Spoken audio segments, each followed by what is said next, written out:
السلام عليكم، كي دايرين؟ لاباس عليكم بخير؟ نتمنى تكونوا بخير وعلى خير وانتم كتشاهدوا هذا الفيديو. مرحبا بكم معايا في شيوات فاطمه. جيتكم واحد المقيله بغيت نشارك معكم، مقيله ديال البصله والبيض، وجبه عشاء ولا وجبه غداء. عندي هنا واحد بصله، واحد النص. دابا غادي نشلضو هنا في هذه المقيله هذه.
صافي راني شلطت البصله. عندي هنا واحد 3 المعالق ديال الزيت ديال الطياب، غادي نضيفهم هنايا.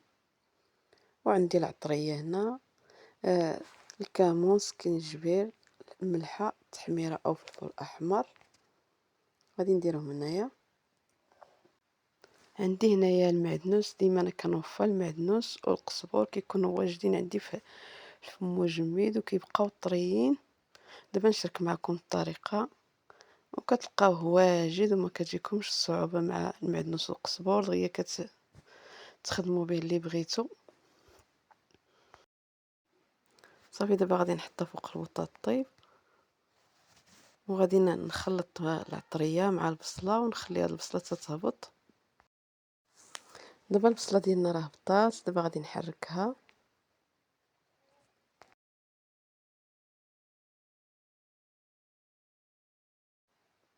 عندي الفرماج مربع، نتوما الفرماج اللي عندكم. غادي نقطعوا الطريفات باش نديرو فوق ديك البصله، باش كتجي ديك المقيله لذيذه.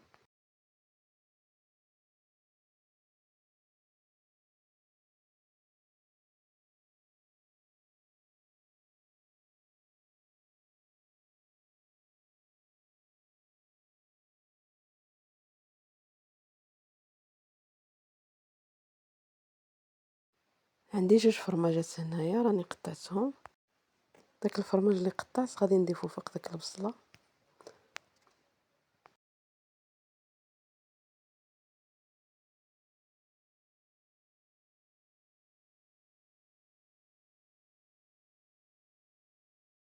صافي داك الفرماج غادي نخليه يذوب شويه باش ندير البيض.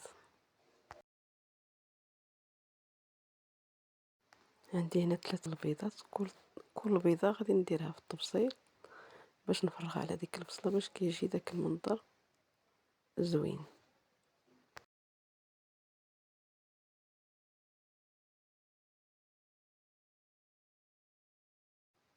دابا غادي ناخذ البيض، غادي نفرغو فوق ديك البصله.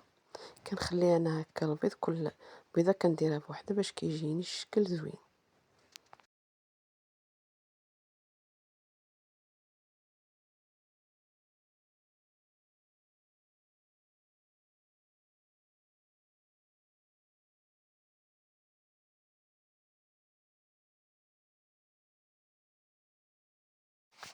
غادي ناخذ فرشيطه، غادي نحل داك الصفر ديال البيض باش كيجي في ديك المقيله كيجي الشكل ديالو زوين، وغادي نخليه يطيب.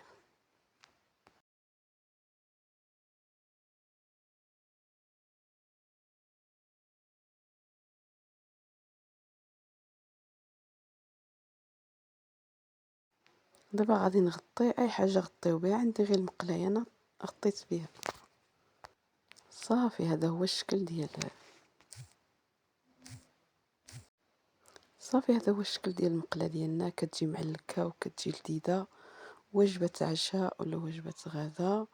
ونتمنى تعجبكم هاد الطريقة، وما تنسوش تشتركوا في القناة وتفعلوا الجرس يوصلكم كل جديد. شكرا لكم على المتابعة ديالكم، جزاكم الله كل خير، يجعلكم هذا العمل في ميزان حسناتكم.